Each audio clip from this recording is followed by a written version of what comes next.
When you look at the situation as a whole, here is exactly what went down after another blowout loss for the Chicago Sky. This was Ariel Atkins speaking on behalf of Angel Reese. Of course, they traded for Atkins in the offseason. And the amount of crap that she gets on a day-to-day, she still shows up. So whatever questions y'all got about our team, basketball-wise, we appreciate it, but all the other nonsense, it's irrelevant. We here to play basketball and do what we do. We having a hard time right now at the end of the day. Just a 23-year-old kid who handles herself with grace. Her crown is heavy. The basketball world is buzzing about Stephen A. Smith's recent reality check. Reese, right? Yeah. They're going back and forth. And Jamil Hill says by the time Angel Reese is done, she's going to be the Michael Jordan of WNBA. She said about Angel Reese? She said Angel Reese, by the time she retires, can you pull up this quote? She said, by the time she retires, she will be the MJ of, go to Jamil Hill, type in Jamil Hill, yeah. She says, by the time she retires, Jamil Hill has made a bold prediction that Angel Reese will become The host of First Take didn't hold back following Angel Reese's most recent performance versus the Liberty. There were no justifications when Caitlin Clark was sidelined and the spotlight was at its brightest. 4 points, a 27-point loss. While the other person's legacy only grew stronger, one player collapsed. This is insane. Let me read you the ticket prices. After Caitlin Clark's been hurt for 2 weeks. All right, so let's go through this.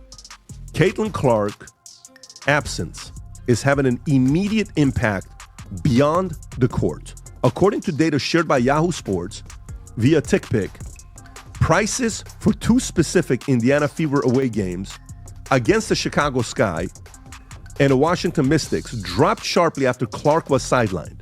Before the injury, the lowest ticket available for Fever's matchup in Chicago was $86.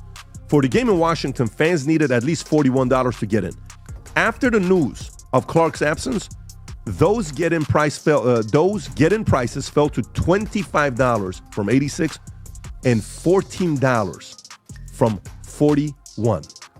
What the hell is going on with WNBA that they cannot handle all this attention that they're getting, as well as... Do you believe that Stephen A. went too far? Or did Angel Reese need this as a wake-up call? Honest. And this was a rough game from the Chicago Sky. And I understand a lot of people be like, you know what, they were in the game at halftime. They were up 1, and Atlanta got nuclear hot. But that's the most favorable way you can look at it. Atlanta were 2 of 18 from 3 at one stage. I'll set the scenario for you. Angel Reese enters this Liberty matchup with all the confidence in the world. Her hair is flawless, and her outfit is so well coordinated that it looks like she's going to Milan Fashion Week rather than Madison Square Garden. In the meantime, Caitlin Clark is likely drinking a Gatorade while sitting on the bench with ice wrapped around her ankle and pondering how someone could devote more time to their pre-game workout than to their actual game preparation. You saw it. I couldn't tell what happened. What was it looked... We ran into each other. Possibly you even stepped on her foot. It was as incidental as that. Let me go look at it. Okay. Great. Next. Second on the right. John over here from She Got Game. For you, Angel, tonight you were extremely efficient, played with a lot of poise and confidence tonight. For for all the scrutiny you do receive online and stuff like that nature, what kind of messages a game like this send to them, as well as just the kind of momentum that this could build for you throughout the season? Yeah, obviously don't worry about what's going on online. I get so much love in person. I haven't ever had a negative encounter in person ever. And I've been going through this for 3 years. I've never had an encounter in person that was negative. So people online are behind the keyboard for a reason, and I don't worry about that stuff. I trust my work. My teammates trust me. And I was telling Milla today, she felt like she was having a rough day, and I was like, how many times have I had a rough day? And you picked me up.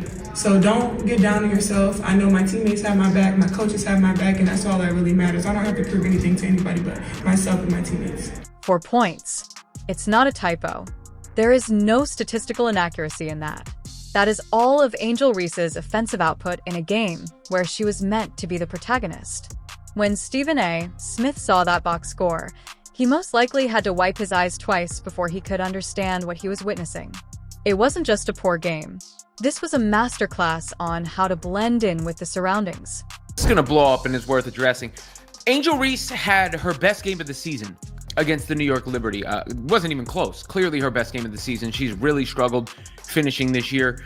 She looked a lot more aggressive, taking the ball up. She took shots from the outside that I think she needs to do. She needs to pull up, make the defense honest. She looked like she was playing with a ton of effort, and the Sky still lost.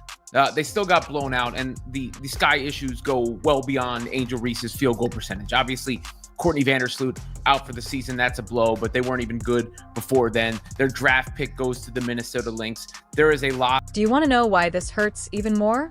The Liberty led 10-0 right away, and if they had truly meant to humiliate Chicago, they could have won by 50. This basketball game wasn't competitive. Under the pretext of a WNBA game, this was a public execution. Everyone was expecting Angel to step up with Clark's absence, but instead she gave us a performance that was so unimpressive that included an apologetic letter. Angel's performance wasn't the only thing Stephen A. criticized. Without any anesthesia, he does surgery on her entire basketball persona. With a type of finality that terminates careers and initiates therapy sessions, he declared, "She's not Caitlin Clark as a player. Caitlin Clark is exceptional. IT went beyond simple analysis." The subtlety of a freight train was used to make that public service announcement. This is when things get very hot, though. Angel has been acting like the second coming of basketball glory, comparing herself to legends and strolling around with such confidence. Her shooting percent from 5 feet and closer is so poor that it needs to be marked with a caution. She is shooting 19 of 59 at point-blank range, as noted by Stephen A. That goes beyond simple struggle. That is a deliberate violation of basketball physics. The argument about rebounds is also becoming stale. Indeed, she obtained 12 boards in opposition to the Liberty. Congratulations! While your team was destroyed by 27 points, you received participation awards. It's similar to taking pride in your attendance record despite failing every class. Rebounds that don't result in anything are just laborious tasks masquerading as basketball effect. Let's also discuss the ridiculous comparison to Michael Jordan that was made. After hearing that, Stephen most likely began to pray for the collective soul of basketball. When playing with the flu, Michael Jordan would have scored all of Angel's season goals in a single quarter.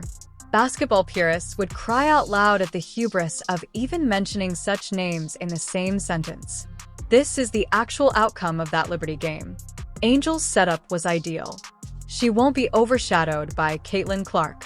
Prime time, a national television audience, and every chance to demonstrate her place in the same conversation as the league's best players. Rather, her performance was so unmemorable that highlight reels are requesting restraining orders. The coaching staff made every effort.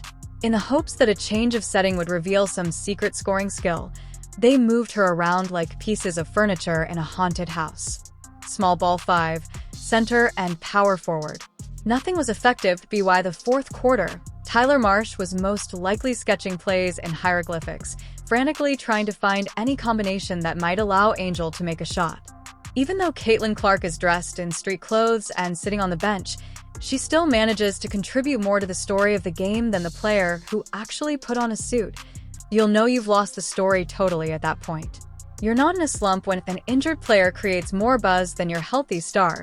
An existential crisis is plaguing you. The entire story is revealed by the fan reactions. Social media was harsh. Disappointed spectators who watched in anticipation of pyrotechnics but instead received a soggy match kick turned to 4 points once more as their rallying cry. Positive spins were hard to come by, even for Angel's most devoted followers. She made further contributions and developed into the basketball equivalent of a person with a wonderful personality. However, Stephen A. wasn't done. He delved deeply into the background of history. This adds to the embarrassment of the entire affair. Angel's taunting of Caitlin Clark during the LSU championship moment served as the foundation for her entire WNBA identity. Her career as a professional basketball player began with that viral altercation. Here's the issue, though. A career cannot be built on a single college experience. You will eventually need to play professional basketball. It's a delightful irony. Angel gained notoriety for getting in Clark's face while he was a college student. And now, without even trying, Clark is getting in her face with his incredible basketball skills. To match their confidence, one player improved their performance. While recording numbers that wouldn't impress a JV coach, the other is still riding the wave of a 3-year-old college memory. Let's look at the efficiency figures that make everyone, including Stephen A., wonder what Angel truly offers. She has only made 21 field goals and has been blocked 20 times. It's not just poor shooting, that is futility-themed performance art. She is transforming basketball into a dance about disappointment through interpretation. Since they joined the league as this generation's defining opponent, the comparison to Caitlin Clark became inevitable. However, while one player is redefining what constitutes a contribution, the other is redefining what is feasible in professional basketball. The triple-double statistics that Clark achieved are unprecedented. For all the wrong reasons, Angel's shooting percentages are unprecedented. Stephen A. wasn't lying when he said that Clark could pull up from anywhere like Steph Curry. Clark has made successful long-range shots that would make NBA players reconsider.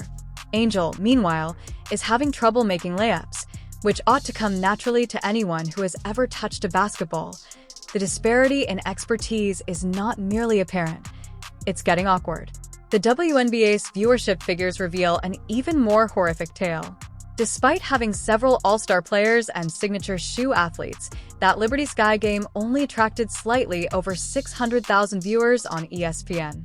For comparison, on smaller networks, Fever Games still outdraws that sans Caitlin Clark.